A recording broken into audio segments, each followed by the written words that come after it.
Welcome to American Christian or Christian American. I'm Sean Legacy and I'm your host. If you haven't joined the family, please push that subscribe button, and if you like this video, please press the like button. It helps the video get out to more people. Today we're going to talk about something interesting. I hope other things are interesting as well, but today we got something maybe a little different. We're going to talk about PTSD, post-traumatic stress syndrome. And the idea that PTSD can be passed on to the children and to other people. And how would you say that would happen? You would think only the person who is experiencing the traumatic event would have the effects of PTSD. Well, I'm going to look at two different aspects today. The first one is the learned behavior that goes along with being exposed to a person who has gone through PTSD. Now, PTSD can come from many different things. It can come from war. It's recognized people go through major trauma in war. They can have flashbacks. They can have all kinds of depression and everything else that goes along with it. It can come from an assault, any type of assault. It could come from seeing a murder happen, or somebody else being assaulted, or being assaulted yourself. There's a lot of different things that could cause PTSD. Could even be where you're constantly put down, and it just goes on and on and on, and it becomes a traumatic event, and it affects you in a way that changes your behavior or your outlook of things. I may not have the exact definition of PTSD, but what I'm trying to explain is that a person can go through trauma. Let's say a parent goes through trauma, or both parents, and because of their trauma, say they were both assaulted, it changed their behavior. And they have a child, and as they're raising that child, the way they think about things, because of the traumatic events, if they're not dealt with, they can pass those behaviors on to children. And it affects the child. And then if that child is to go on and to experience their own trauma, they can be compounded upon each other. And so it becomes intergenerational, passed on. Not necessarily the exact event, but the results of that event in the person, the way they think, the way they act, the way they do. For example, say a young boy is in a single-family household, and their mother, for example, and this doesn't mean that every mother is going to be this way, but has been hurt by men in many aspects and has an attitude of hatred towards men. She may not say it, but the way she talks down about men, how is the young boy supposed to interpret that? Now, you could interpret it different ways, but some young children may interpret it that, what am I supposed to grow up to be? If men are so terrible, I'm supposed to become a man. What do I think of myself? It could cause a young boy to grow into a man who hurts women because he has a low self-esteem, or can go into a man who becomes reclusive because he doesn't know how to date women, because he's always got this projection that how they would look down upon him. So there's all kinds of effects that can happen from a person's trauma, a parent, that can be passed on because of the attitudes of the person. Even though they don't mean to be, they love the children, they can pass on these attitudes because of their experiences and their hurt that they're carrying. If a parent goes through chronic depression and has a negative attitude towards things, it could affect the child in the way they think about things, and also they may deal with depression because of the same things. But we're going to look at another idea. Is there a possibility of a physical effect being carried down to the child? And I'm tying this in with trying to understand also the idea of how slavery has affected modern day African Americans, how trauma can be passed down, both through being taught through experiences and continuous trauma after slavery, like Jim Crow, lynching, constant things that people have to deal with on an everyday basis in modern day society, even before Trump. And then with Trump, things are being pulled back, making it worse. So the effects and taught experiences through past generations, which have never really been dealt with. Some people have come out of it and made a success of themselves and dealt with it more, but others continue to carry on the scars of slavery and the constant oppression of this racist nation.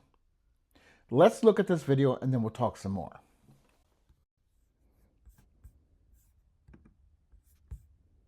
Very few people ever thought that trauma was passed on or trauma could exist in somebody who did not experience the initial trauma. When you looked at these mothers who were near the World Trade Center and survived and then had children, and then you looked at their children's, the readings or the findings, like, can you walk us through that? Because I was so fascinated and also confused. It's like, this is so complicated. How were you able to measure that a child had experienced or is it internalized? I don't even know the correct verbiage. Yeah. Their mother's trauma, but they weren't there for that event. Well, I mean, I wouldn't frame it as that they internalized their mother's trauma. They had low cortisol. So you found that common thread, yeah. So we measured salivary cortisol in mothers and their babies. They were correlated. If the mothers had PTSD, they tended to have lower cortisol levels. So did their babies. But what we really found was something very interesting, which was a trimester effect. And that is what gave us the biggest clue that there is something about what happens to a mother who is stressed during pregnancy that may be able to, quote, be transmitted to their fetus and maybe live on. But I'm not the one that found that. That was a finding that was already quite in existence, beginning with the Dutch hungers in World War II, when the Nazis surrounded the Netherlands, and for like this 9-month period, there was restricted food, and they did very large studies of the effects of that starvation on the population, including in pregnant women and their children. Wow. And yeah, so. Don't give me that credit. They found that there could be enormous effects in the offspring who were born subsequently afterwards. And this spawned a whole science of developmental programming. But it is true. The 9/11 wasn't starvation; that was a psychological trauma. Right, so in that sense, that was kind of cool. But what it did was it started to raise the question of how do you program the stress response of a fetus, really. I mean, we're always telling pregnant mothers, don't be stressed, eat this, do this, right? Presumably because we know that the mother can affect the fetus through the placenta, right?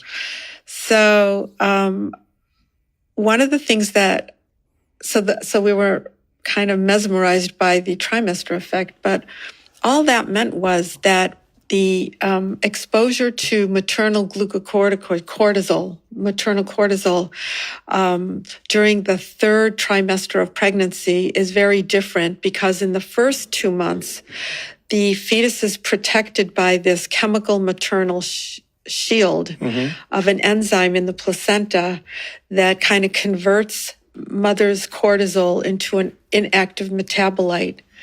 But that enzyme, that's why science is so cool. That enzyme, the activity of that enzyme kind of reduces by the third trimester, because by the third trimester, the offspring is preparing to breathe on their own, and they need maternal cortisol so that their lungs could mature. This is, again, cortisol is not all bad. Nothing is. Nothing in our body is all bad. It's just different times, different uses, different things.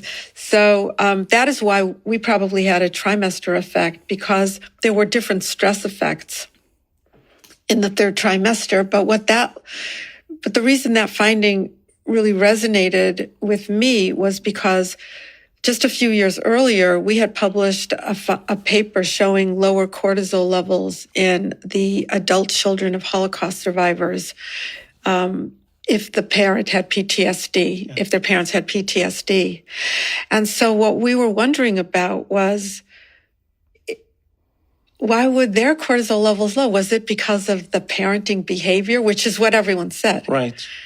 And what this finding did was it suggested, maybe that's not the only way you get low cortisol. Maybe the origins of low cortisol could be even earlier in pregnancy. All right. Now, I don't claim to be a scientist or anything else. So when I speak of these things, I'm speaking in reference to the video and the expert that was in the video.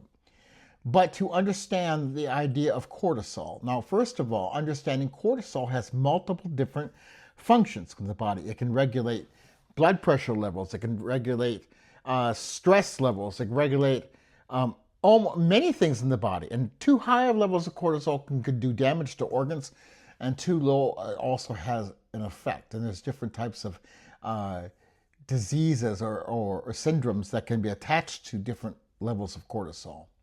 What this video is saying is that when a person has gone through trauma, now this is not a quote, that can have lower levels of cortisol, having a harder time dealing with stressful events. And that up until the third trimester, an infant child is protected from that. But into the third trimester, the effects of low cortisol in the parent or the trauma in the parent can be passed on to the child. So an infant can be born with low cortisol, and it could affect their ability to deal with stressful situations or traumatic events. So we have both the learned effect of people learning from their parents, and also it looks like there could be a physical disability, or maybe that's going too far, but a physical inability to deal with stress as we are meant to be.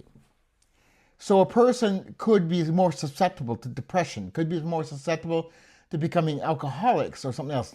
Not that low cortisol is what alcoholics come from, but because they're more vulnerable to stress and pain, and they could turn towards alcohol, and abuse of alcohol could lead to more alcoholism. And then it's also interesting, I read too, that high levels of cortisol can be associated with high levels of abuse of alcohol. So there's different things that can take place. But the idea that even during 9/11, were mothers who witnessed or part of the tragedy at 9/11 and who were carrying a child, that child there was born with lower levels of cortisol. So now we look at also another thing, slavery. That was traumatic. That was constantly traumatic. They lived in a constant traumatic situation. I would say that the entire experience of being a slave from early childhood until death was a traumatic event. But yet there were peaks of trauma that were even much worse. So the mother would be dealing with this while she's carrying a child. Also, not knowing whether she's going to keep her child because her child could be sold off, or knowing that her child is going to become a slave as well. Sometimes the mothers were pregnant as a result of the master. And so that was a traumatic event. So all of these things could impact the mother's cortisol levels and stress levels. A mother might be subject to being part of a breeding farm where any old black male might be having relations with multiple women, and there was no distinction whether the woman might be his mother or might be a child during these breeding farms. And so all this would be traumatic both for the male and for the female, because this is not how those types of relationships we have are supposed to be. They're not supposed to be a traumatic event. They're supposed to be a connection, making of a child, or just enjoying each other as God created us to be. But when it's trauma, it causes injury. And it can cause physical injury, it can cause emotional injury. But all this is going on, and the child will grow up or grow in the mother's womb, and by the third trimester will be exposed to her cortisol levels and could influence that child to become more vulnerable as a child, as they're born. Then their parents' idea on the problems that they've had, the taught experiences on top of that, can influence them even more. So they become traumatized by the effects, not the exact trauma, but the effects of the mother's trauma or the father's trauma. But then on top of that, if they're going through their own trauma upon themselves, it comes to become one big mess of trauma and the effects. And then therefore, they would pass that on to their children, both the physical passing on from the mother and the attitudes or reactions from the parents. Now, unless they get counseling before they have children to help work these things out. But how do you get counseling even when you've been a slave, and then you go through Jim Crow, you go through lynchings constantly, you have to live in fear constantly. You have to live in ghettos that were created to force you to live in tight-knit quarters. So you're passing on this trauma that no way you've been able to deal with it, and you're experiencing more trauma on top of that. Now, some people who in the civil rights stood up to fight for things, but most of them probably still carried on a level of trauma as well. 1965 is when I was born. All these things were happening, major trauma. So people my age would have still experienced that trauma, and yet they could have been re-traumatized. I've been traumatized in my life. My mother went through trauma. So I experienced both probably the physical reaction, which I didn't understand before, and I experienced reactions of her trauma that she was not able to deal with. It's not blaming parents, this is dealing with a situation that we've got. Now, all of us need to be able to realize those effects and be able to deal with them. But look at how we say that slavery is over. Why can't they just get over it? Well, here's some good reasons why they can't get over it. One, that trauma was passed on. And two, within the generations after it was passed on, they were still being traumatized. And so it created an effect of the way they had to live, and they were even though they didn't, part of it was not from the original trauma, it was carried on through a physical transference and an emotional transference because of the way their parents reacted to different things and taught their children how to react, and then being continuously traumatized as they went on. The effects of what are happening today within the African American community.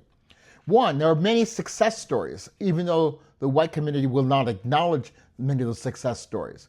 But also, people have been living in trauma in this country. Now, we all live through a certain degree of it. When people will say, well, everybody's gone through some type of slavery, everybody's enslaved at one time. No one except African Americans in this country endured chattel slavery. One of the worst slaveries in the world, the most brutal. It was from birth till death. It was brutalized, maiming people, lynching people, torturing people. No one but African Americans have gone through such brutality. Maybe some of the other European countries went through some of it, and